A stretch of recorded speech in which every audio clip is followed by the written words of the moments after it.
Hi, my name is David Whaley, and I'm the creator of The First Tree. I also voice a character named Joseph. So I just wanted to introduce you to this commentary mode, tell you that you can find interesting things about how I made this game by touching the speech bubbles you see in the world. So I hope you enjoy it.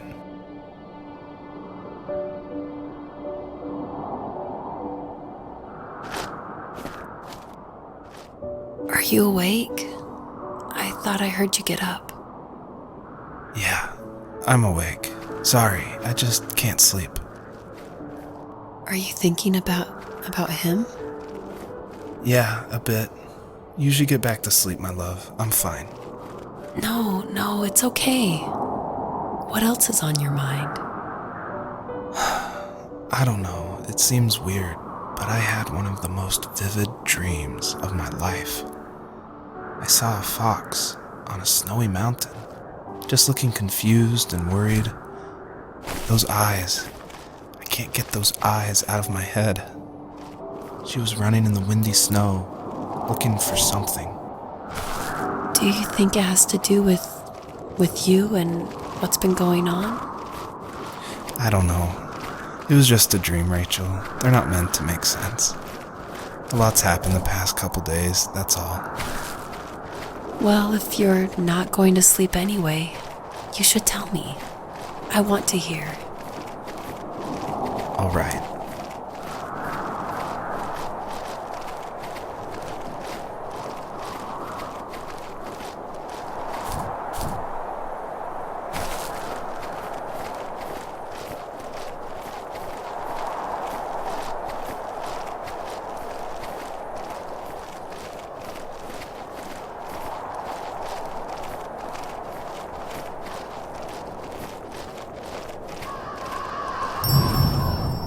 So it's usually at this point where people say something like, "This is not the kind of game I was expecting."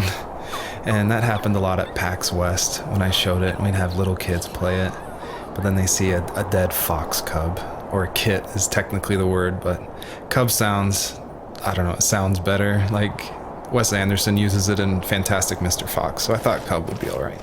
But anyway, having this game, I wanted it to be more serious. This game's based on dealing with the death of my father, which was the hardest thing that's ever happened to me and my family. But I don't want to talk about it here, and I didn't want to talk about it with anybody really. To this day still, it's very personal. And that's why I made this game. That's exactly the reason. Because I wanted to get those feelings out and communicate with people without talking about it. And so that's what The First Tree is. It's me dealing with my feelings, and it was a personal project, and it was just me, and it actually, I'm really glad I made it, but it wasn't easy to make, I guess is what I'm saying. So, not far from her home, she followed that path to something unexpected. She couldn't stay, though. She had to find her other 2 children. So she took that path. She followed it towards something ancient. Something with answers, high and low, searching for any sign of her cubs. Points of light showed the way to this ancient tree. It was as if each one had a story to tell, all their own. The land was trying to tell my story, too. I felt like I was right behind her the whole time.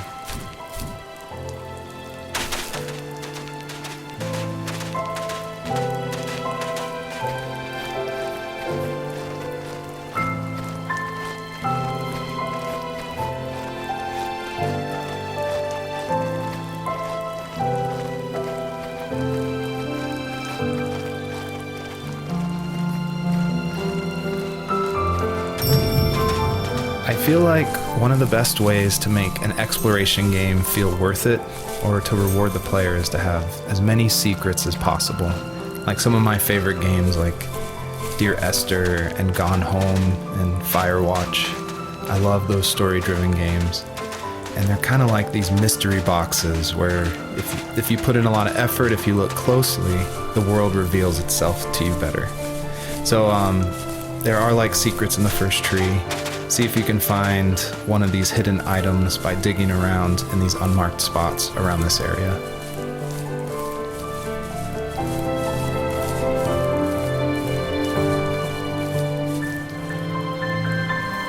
As a kid, did you ever do show and tell in your class? Yeah, I think I only did it once, when I was in the 4th grade. You know how my life was around then. I wanted to show my class what helped pass the time and distracted me, so I brought a dozen paper cranes I had made. I think I told everyone how badly I wanted to be a bird and fly, embarrassingly enough. Don't be embarrassed. Every kid wants to fly. For me, it was another toy from my dad, a wooden boat. I remember guarding it so carefully in my hands as I walked into class. When I sat down, a group of boys immediately made fun of it. They asked which trash can I found it in, or why an ugly log was my favorite toy. When I got up, I didn't even want to tell them my dad had carved it. I said it was a joke gift my friend had given me. Kids can be so cruel.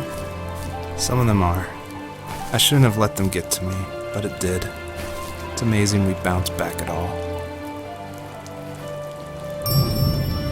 The bunnies were added because my wife, Elise, who also voices Rachel in the game, who's also helped a ton to make the game, as we were playing, she just said the world felt kind of empty and not alive enough. So I knew we needed to add some kind of life, and so the bunnies was like the first idea that came to mind. And like most of the game, I used like publicly available assets to speed up production because I was working full-time along with making this game, and we just had our first baby, a little girl named Evelyn. So I was messing with this asset called Herd Sim, and at one point, like the generation script that creates variations of the sizes of the bunny. One time I got out of control and it made like this monster bunny that towered over everybody. And I shared that GIF on Imager and Reddit, and that was a huge hit. It helped definitely gain an audience for this game. But it's hard because this game is like so serious. It's about life and death, not giant bunnies. But I knew I needed something, like a shout out to that, because it was pretty fun. So if you're able to catch all the bunnies on this map, I think there's around 13, then you'll get a special surprise. So good luck.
Do you remember what my dad did for a living? Wasn't he like a lumberjack?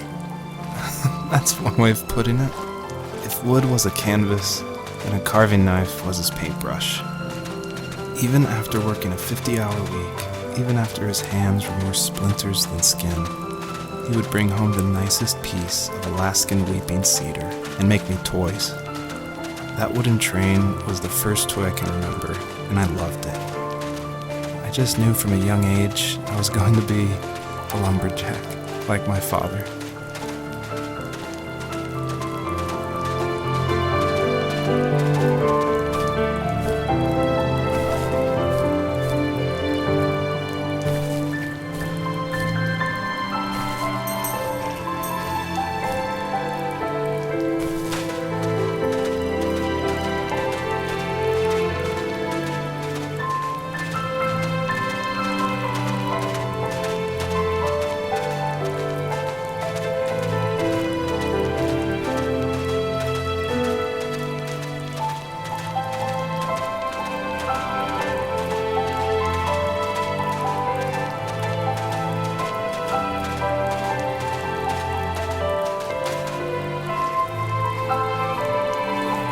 Usually those kids would leave me alone, but somehow they could tell I was different.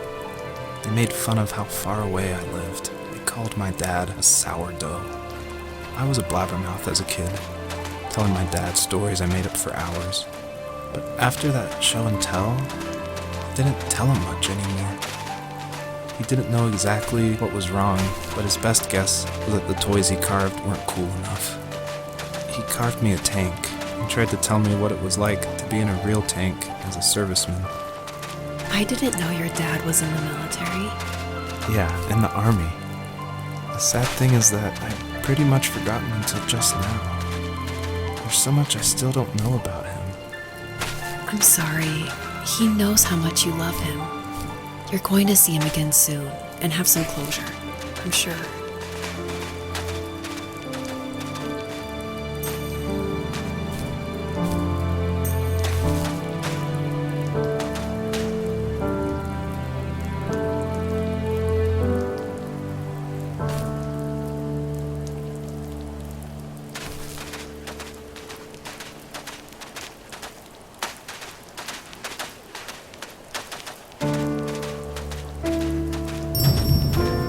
A lot of people have gotten confused why Joseph's father is called a sourdough, and it's not stated outright at the beginning of the game, but Joseph and his dad, they grew up in Alaska. And I don't have a real connection to Alaska except through friends who lived there, and it was also the place that me and my dad were going to go right before he passed away. But I love the idea of Alaska being like this beautiful solitary place. But anyway, what that has to do with sourdough is it's an Alaskan slang term about like someone who lives in the backwoods, like a redneck in Alaska. So I thought that was just to put some authenticity into the game, I added that word.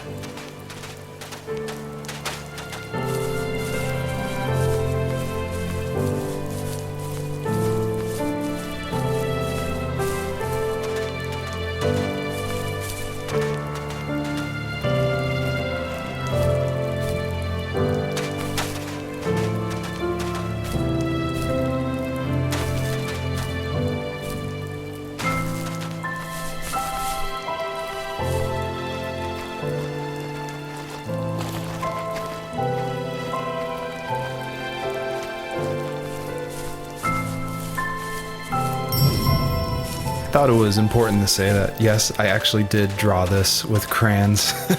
And it was just funny to me one day that I was like, I'm working on my game, and I pulled out my little 1-year-old's like crayon set to draw this item for this game. I just realized just now that I probably threw away the original. I probably should have kept it and given it away to somebody, but oh well. The older I got, the more I withdrew. I asked myself, why talk to anybody anyway?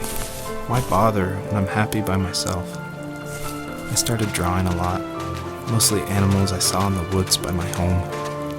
I then imagined designing my own hideouts with things like TVs and pantries full of chips and cookies. I think that idea of leaving home and drawing blueprints started my career. I found a lot of solace in that. I'm not surprised, but I did the same thing, you know? There's something special about having a place to call your own. And now look at us. Well, if you count renting in an overpriced city. It's as close as we can get for now.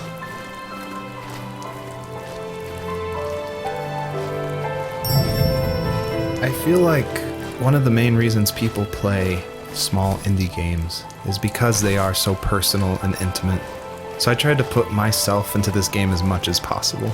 So almost all the vignettes or little stories you hear in this game, they come from my childhood, where I grew up in the middle of nowhere in Central Virginia in the United States. So yeah, that's probably why I love games like this so much, where you explore this open, wide environment and just find interesting things, because that's exactly what I did as a kid.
My teenage years were full of sketching, angst, and trouble.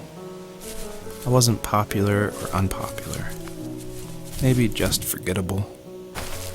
I guess that gave me a sense of freedom, so I hung out with crazy kids, doing crazy things, even though I mostly just watched the chaos ensue. We did it all. Put fireworks in mailboxes, hide roadkill in people's garages, break windows of the barber shop in Anchorage. My dad was furious, but he was so busy working he couldn't do much to stop me from going out. I think being an adult means there's no one to stop you making hard decisions. He had to make a living, and he couldn't be in two places at once. Yeah, I realize that now. But at the time, I was sure he was more interested in growing his business than what was going on with me. This is the level that I showed at PAX West, which was a crazy dream come true that this hobby project was being shown next to all these amazing indie games. So I decided to show this level because it's smaller, there's like some jumping puzzles, and I thought it was a good entry into the game. But the one thing I can't seem to forget is right before we opened to the public, there was an indie dev superstar. Like, you've definitely heard of his games. And I was like terrified. He wanted to try it out. So I said, of course, like, please give me your feedback. And he was super nice, super talented, of course.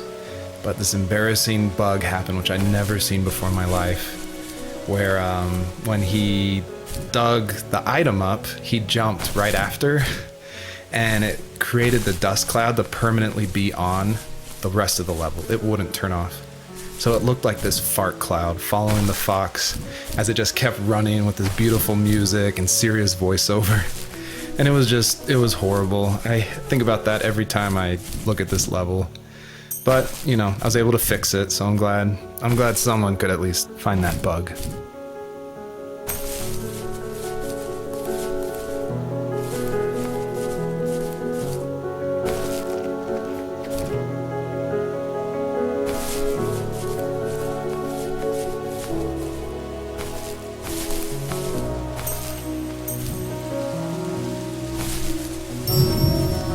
I always wanted this game to be very meditative and relaxing, but I know there's a balance between keeping the player's interest. So I added this butterfly jumping mechanic just to like spice things up. I used a plugin called Playmaker for Unity, which in a visual editor lets you do interactive things, which is perfect for me because I do come from a film and design background. But on the flip side, I really wish I was good at code, because this jumping mechanic, the jumping mechanic in the whole game actually has frustrated a lot of players. But hopefully I've been able to fine tune it, so it should feel a lot better now. I would just hate that this meditative game would get frustrating, so I've lowered the gravity, I've made the jumps more consistent, so hopefully people can just focus on the world and the story.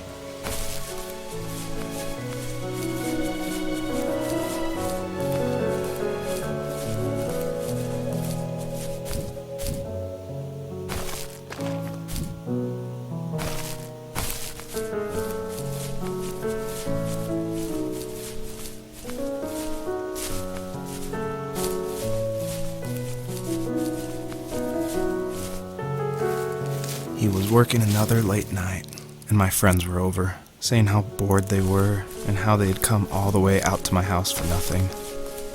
One of them mentioned how that old, ugly beyond belief truck was still in the garage, and how we should take it for a spin.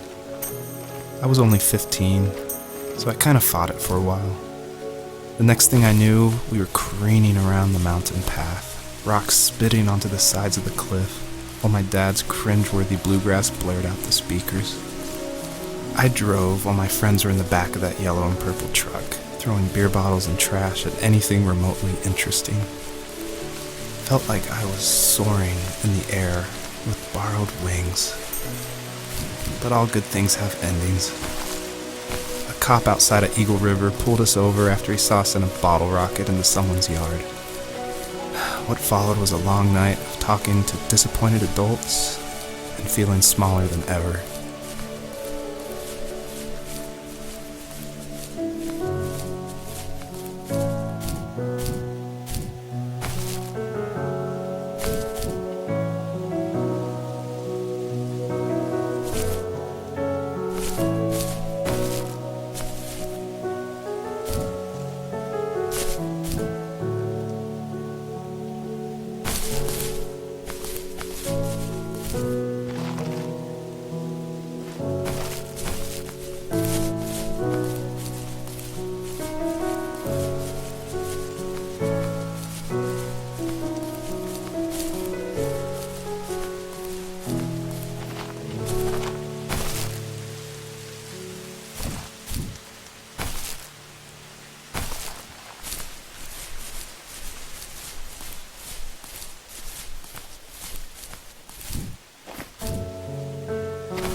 After he drove me home from the police station, I blew up at him, saying how I never wanted to be like him, how I was going to be someone and leave that hick icebox for good.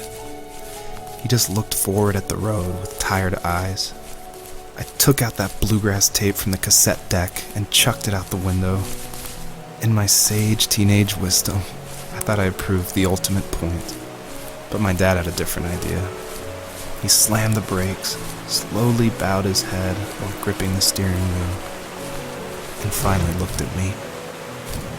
All he said, like it was a polite request, was, "Make this right." I sat there in silence, fuming, but I eventually got out and combed every square inch of the woods, muttering profanity after profanity. I found it 30 minutes later, near a small waterfall off the road. I went back to the truck, put the wet tape back in, and sure enough it worked. We didn't speak another word to each other the rest of the night. Wow, I knew you were a crazy teenager, but... It's hard to believe, isn't it? It surprises me too. It's like I didn't really know who that kid was back then. I bet my dad thought the same thing over and over. It's almost like he was saying, "Make this right," to himself, more than to me. My biggest hope for the players that are playing is that they realize how similar these two parallel stories are, of this fox looking for her missing cubs, and also of this son reconnecting with his father. And so I try to add little touches in the voiceover and in the environment to help draw those parallels, even if they seem totally dissimilar. A big example is the truck, for instance, that Joseph grew up with. It's purple and yellow like the butterflies for this fox. So I tried to add as many touches like that throughout the story as possible.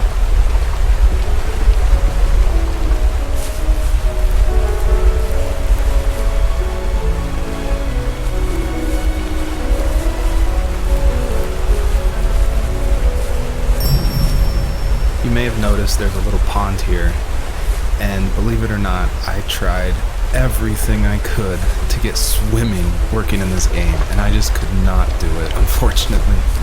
And so all the water in this game you can just stand in, which is, it still like bums me out, but the systems were not working, it was buggy. So I just had to throw it out, which, you know, I think it's okay. Like, I wish it was there, but again, the focus of this game is on the story.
Friends would laugh about that night and talk about how crazy it was, and I laughed along, pretending it didn't bother me.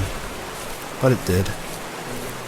I imagined my friends growing old in the bush, unable to find that thrill in those godforsaken ice fields. It's like those mountains were a literal wall, keeping me from leaving, where all I would have to look forward to are lumber yards and evening beers. I had to climb over. That was my only goal for a long time.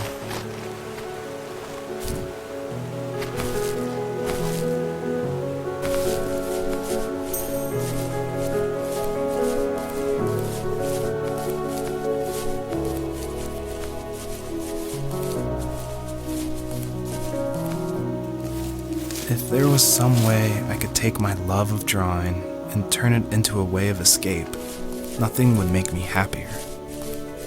I wanted to create instead of tearing trees down. I wanted to move to the lower 48, not because I hated it there in Alaska, but I hated the idea of it. It's like all of that spite inside me had created this monster which followed me around my whole teenage years. I put so much energy into doing what others didn't expect of me. Why did I do that? There's one fact you're forgetting, though. If you didn't have that fire in you, we probably would have never met.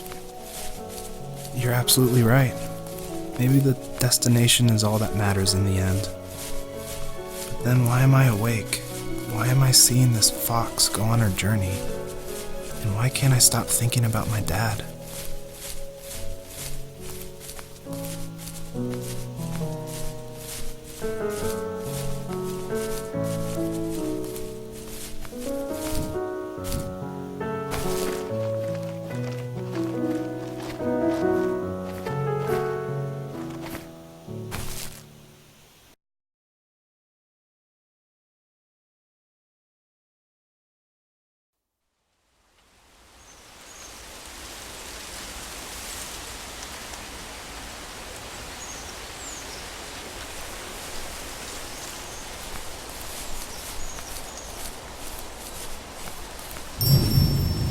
I did want to do something a little different with this level. I wanted it to be more open world feel, and that there was something blocking your progress, so it did encourage people to look closely and see how to unlock this blocked way. And I do like just walking around this level and listening to the beautiful music by Josh Kramer. His work really sets the mood for the whole game.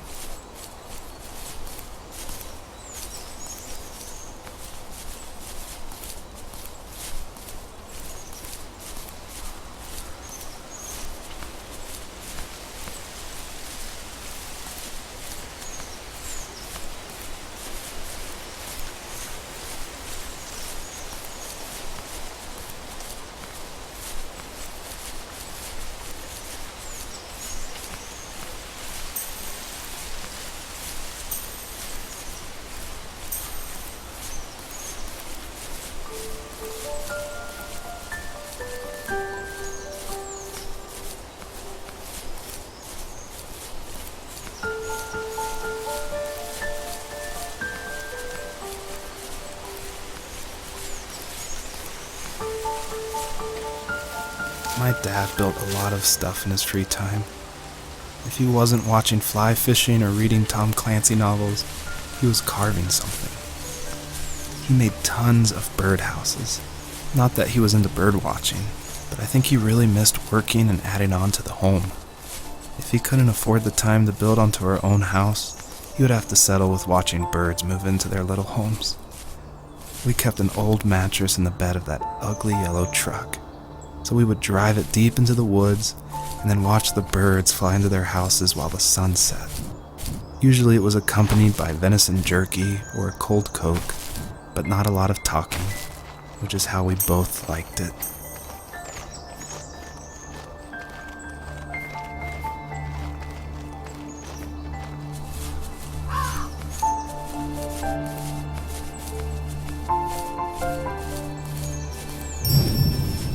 Earlier I said I just love going through video games and exploring, like looking at every nook and cranny and just trying to find little details.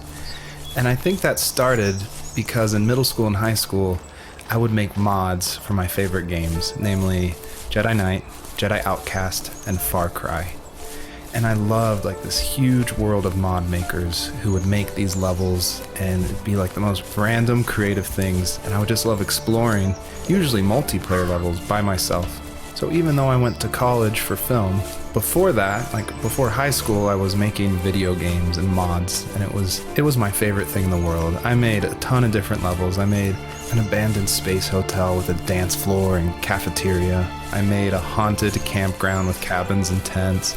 I made this whole city with like the first ever day-night cycle with running showers and stuff in the hotel and the apartment buildings. And I just loved making those mods, and I think that carries over to my game, The First Tree, and also the one before that, Home is Where One Starts, which is it's exploration. You're just looking around and appreciating the details. We were happiest underneath the evergreens.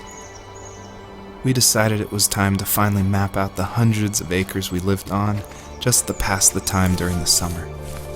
He was only free in the evenings, so I would spend the day wasting time on dial-up internet and sketching, and then we would rush into the woods, pen and map in hand, before evening fell.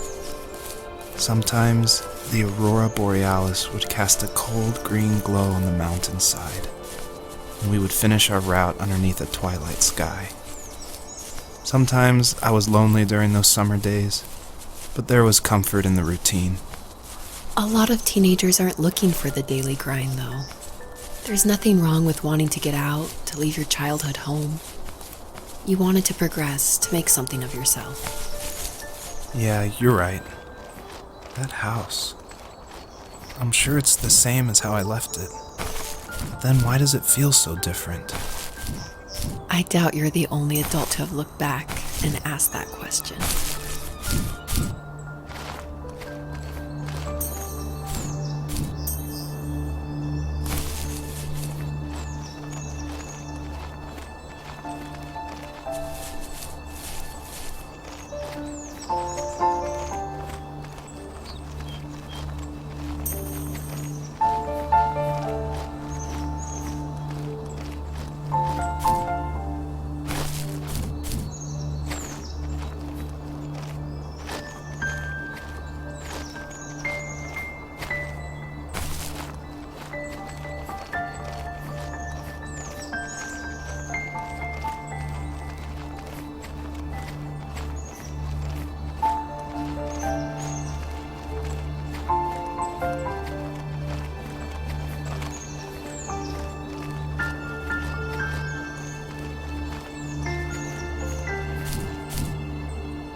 Even at my most distant, at the times when I detested him the most, he kept reaching out.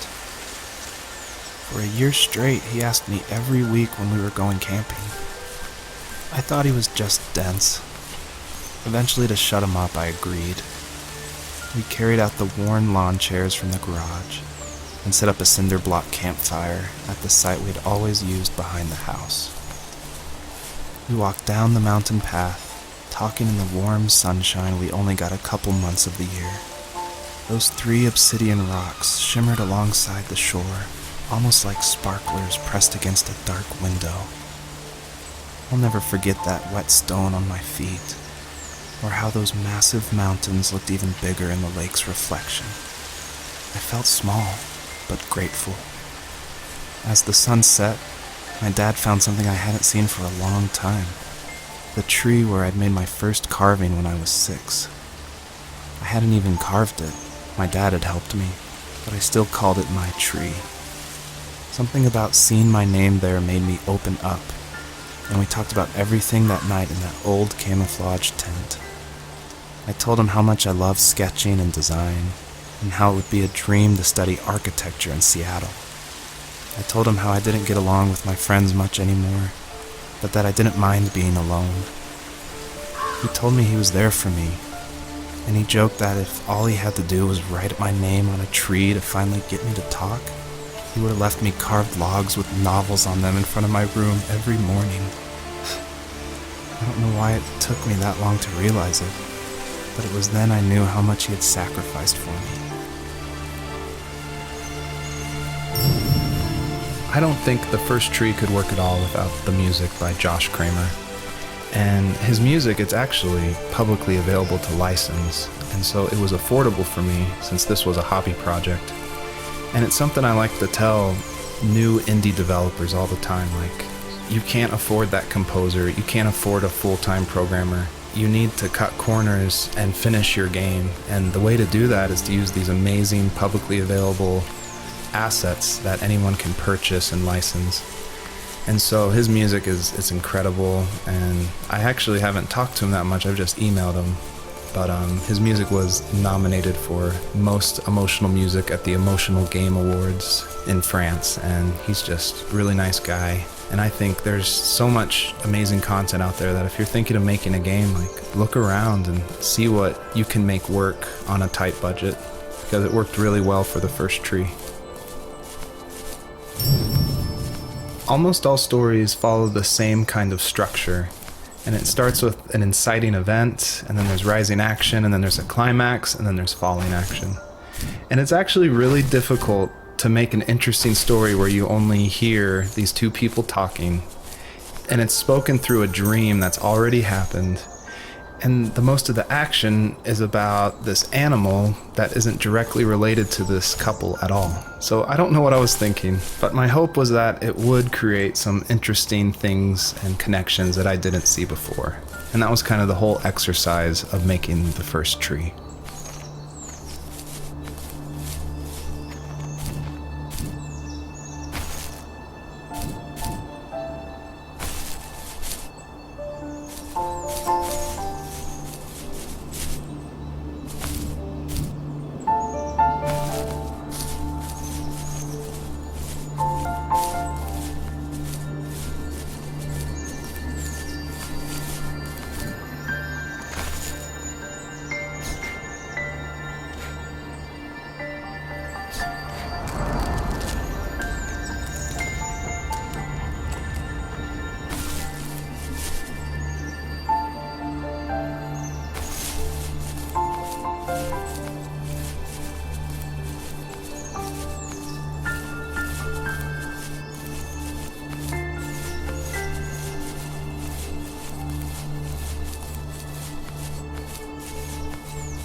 On our property, there were old abandoned pieces of a shed and car long left unused. I used to ask him all the time who those people were that left all this junk, and I'm sure he got so tired of hearing it that he made up some elaborate stories how a brown bear ate them and haunted the woods afterwards. What's funny is I think it made those people seem more real. Growing up thinking they were still hanging out like they couldn't say goodbye. I used to tell my friends how I could swear I saw spirits move near the water, and that always freaked them out. I guess it didn't bother me, because the way I saw it, they were normal people with old cars and sheds, just trying to figure out how to survive and be happy in the middle of nowhere.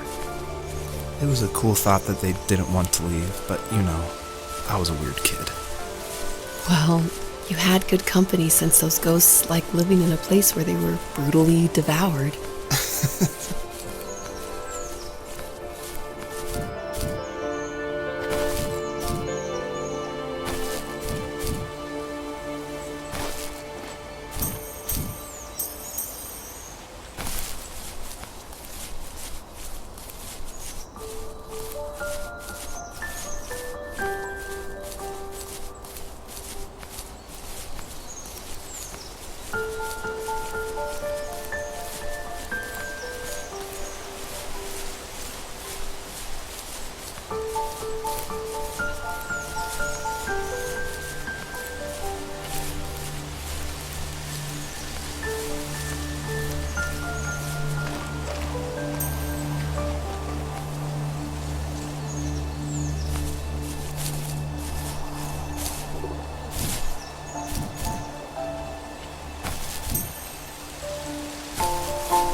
perpetrator stood nearby, unfazed, like nothing was wrong.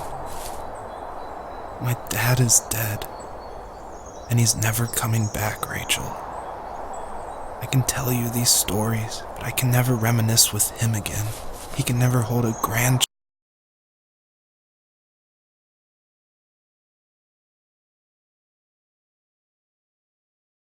that we'll probably never be able to have. I can never talk to him again, and I'll never be able to say I'm sorry for everything.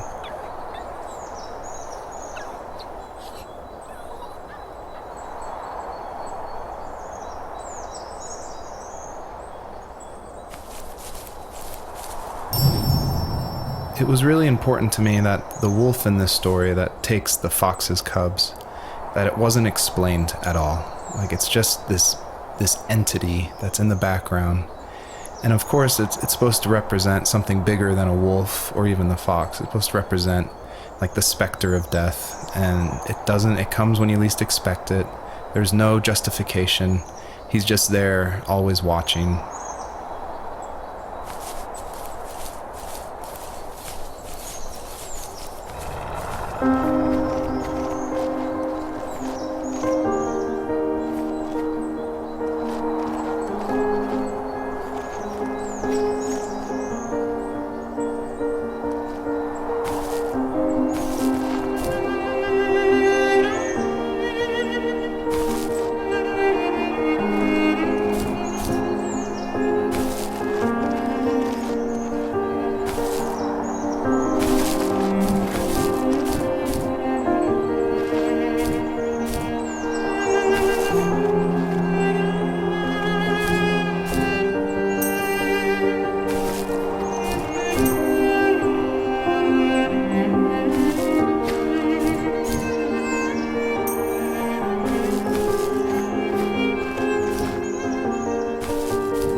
I need to go to bed.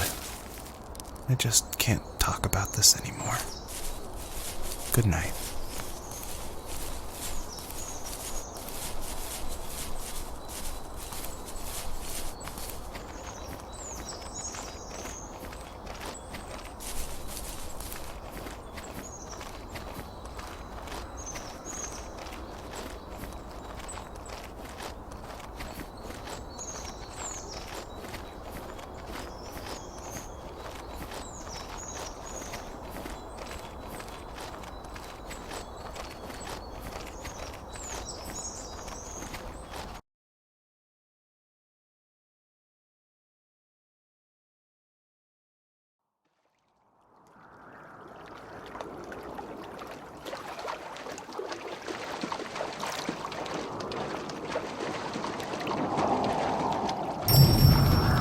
Hello, my name is Elise Whaley, and I was the voice actress for Rachel. I'm also David's wife, so that was convenient for working together. I was actually the voice actress for his first game, Home is Where One Starts, and I guess that I did a good enough job that David wanted me back, so I did the voice acting for this one as well. David definitely coached me through it because I'm pretty inexperienced when it comes to that. Home is Where One Starts was my first time ever doing voice acting of any kind. And we watched a lot of trailers of movies we liked to get the voice right of female leads who were talking in the trailer and try to mimic that and bring that into the game. So that had the right kind of feel and the right kind of atmosphere for the voice. My character actually is the same character from Home is Where One Starts. If you've played that game, you probably connected that together. And this is her probably about 15 years later, maybe 20 years later in this game. I was happy to revisit the character of Rachel. We kind of leave her in an ambiguous spot in Home is Where One Starts. It definitely ends on a hopeful note, but there's not a lot of details.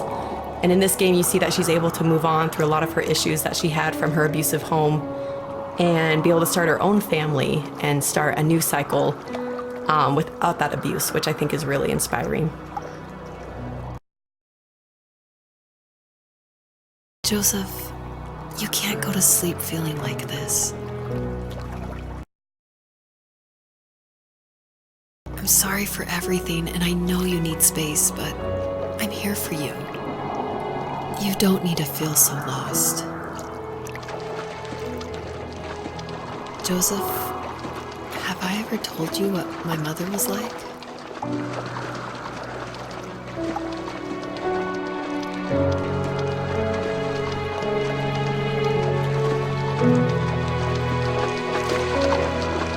You know what it's like not to have a mom at home. And you know how hard that made my childhood.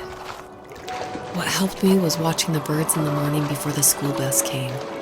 I thought that my mother was one of those birds, and it made me want to be free like her. My mom taught me how to fold origami cranes while she was in the hospital. So I told myself I would fold one every day until I could fly myself.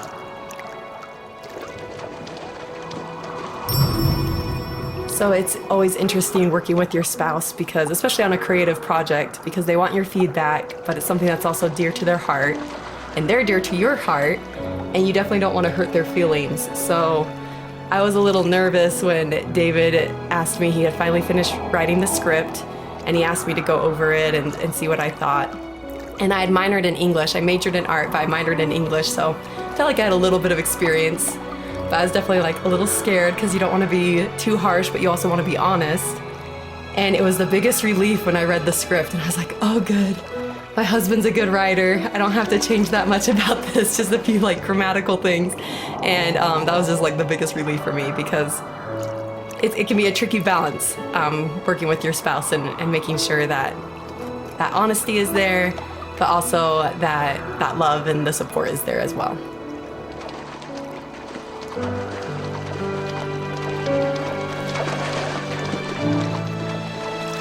I think we both have always loved animals, and for me that love started with a dog. Sometimes this Rottweiler would come up to our property line and wait at the fence for me, but only once in a while. I was sure to check every day immediately after school, and it usually ended in disappointment. I would even steal money from my passed-out dad just so I could buy these off-brand dog biscuits. Even when she did stop by, she never went beyond the fence. Why was she so scared?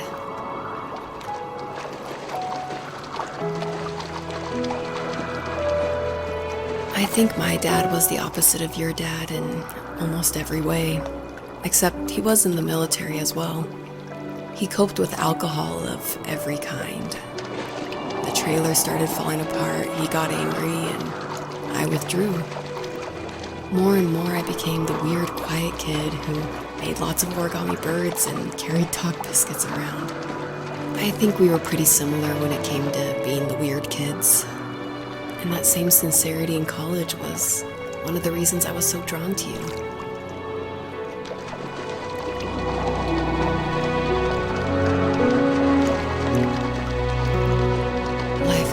worse and worse.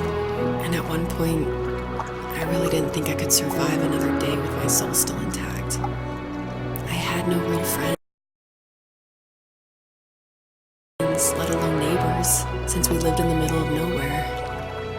I should have talked to my teacher, but I was scared what he would do if he found out.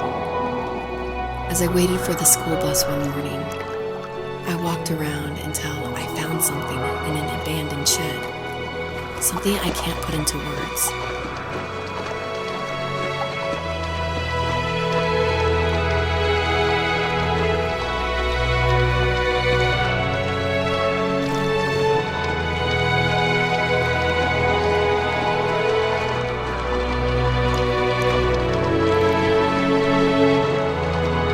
I summoned courage I didn't know I had, and I broke into my dad's room and found the key to the shed where he had locked my bike.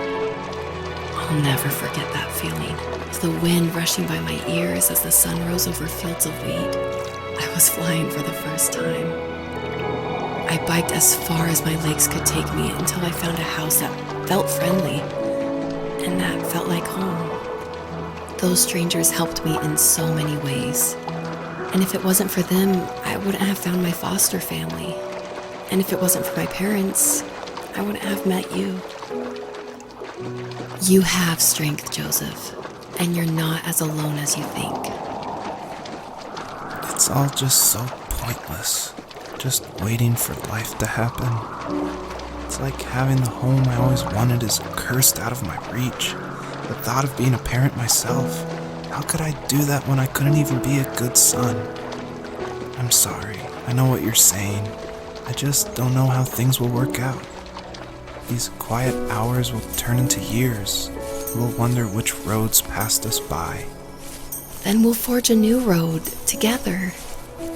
Besides, I discovered for myself that one fateful morning where any hopeful road leads to. There may be thorns and mist, but it always leads to the same thing. And what's that?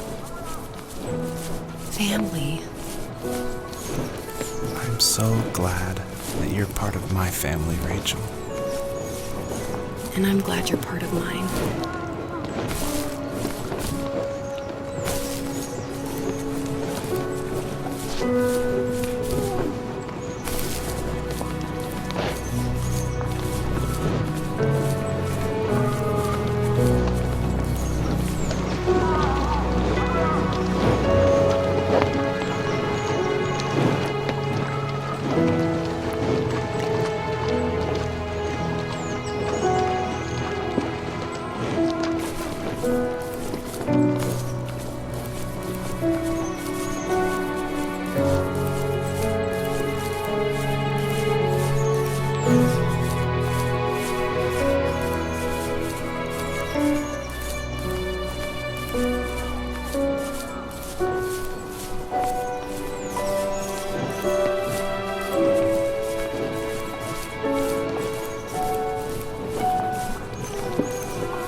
Fox knew her last cub would be waiting for her at the first tree. She was almost there. The rain cascaded onto the jade valley where the entrance to the tree was. Life was protected there, because that's where life began. It was now only a mother and a daughter left. Items from my life still dotted the ground as she moved closer to her destination and destiny.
At the end of high school, I felt something I hadn't felt in a long time.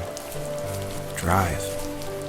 I looked into the best architecture schools on the West Coast, then got a dose of reality when looking at other students' portfolios and the high cost of tuition. I still wanted to be something, to be the next Alvaro Siza, and to make those thousands of sketches worth something in my grand history. But now even an internship sounds impossible. Siza helped me understand how essential emotion is in architecture, and he also said light is the real composer of space. I like to think these glints of light, like not finding a job or even a strange dream about a fox, are something I should be thankful for, even if the illuminated space is something I'm less than comfortable with.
Was that the last time you talked to him?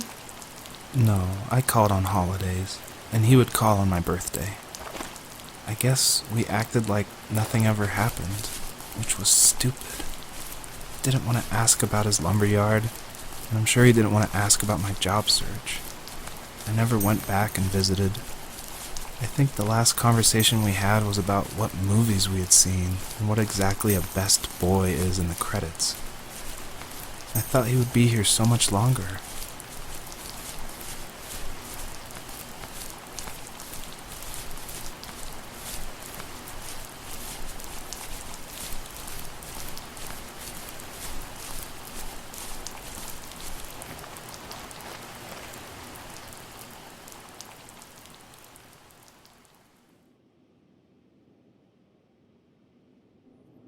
In the distance, the first tree illuminated the wasteland.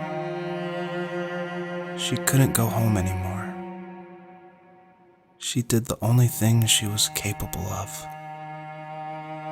moving forward. My dad died alone in the middle of the wilderness. I should have been talking to him more. I should have done a lot of things differently. If the first tree on earth brought life with it, if it taught the birds to sing and fly and showed saplings how to grow, what could it do for us?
There was a letter I received yesterday from a name I didn't recognize, with a quote I can't stop thinking about. Death is not the opposite of life, but a part of it. More and more, I'm realizing one important truth. Each of us have our own journey to the first tree. But sometimes I'm not sure I'm ready to take that first step. You already have my love.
guess her journey was over.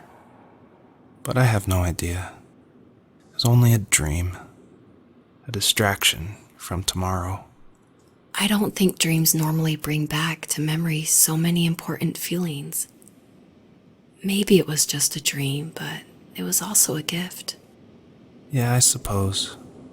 But tomorrow we're getting on a plane to the last place on Earth I want to be. The only person that would have made the trip worth it is gone. You're going to see him and be with him one last time before you say goodbye. I have one last quote for you by Emerson, sealed in an imaginary letter from me to you. It is the secret of the world that all things subsist and do not die, but only retire a little from sight and afterward return again. Go to sleep, my love. We have a big day tomorrow, but I'll be there with you every step of the way. Thank you. Thanks for listening. Good night, Rachel. Good night, Joseph.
You're probably thinking, what is going on? And that was definitely my intention for this epilogue part of the first tree. This is my favorite part. This is the part I'm most proud of. And it definitely, it's supposed to evoke this, what is going on? Where am I? I was not expecting this. When I was marketing and blogging about making the game, I never showed anyone this part. I never told anyone. I never shared screenshots.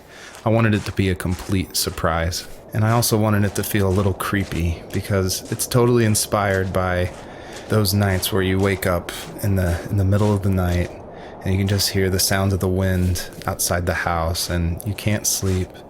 So you walk around in this twilight stupor. And I would say the whole first part of this game where you play as the fox, its whole purpose is to set up for this conclusion. So yeah, I would encourage you to look around and see how many things you recognize from the earlier part of the game. I tried hard to foreshadow this epilogue just because I wanted it to be a surprise, but I didn't want it to feel too out of place that it would be humorous. And so Joseph, earlier in the game, he would say things like, I felt like I was right behind the fox the whole time. In my mind, the camera perspective acts as a metaphor for who the player is, what they're seeing, with if the camera represents Joseph, or just like that video game trope of having the camera follow you. I guess the big question I wanted the player to ask themselves, is this a dream as well? And if so, does that even matter?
What the hell?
place.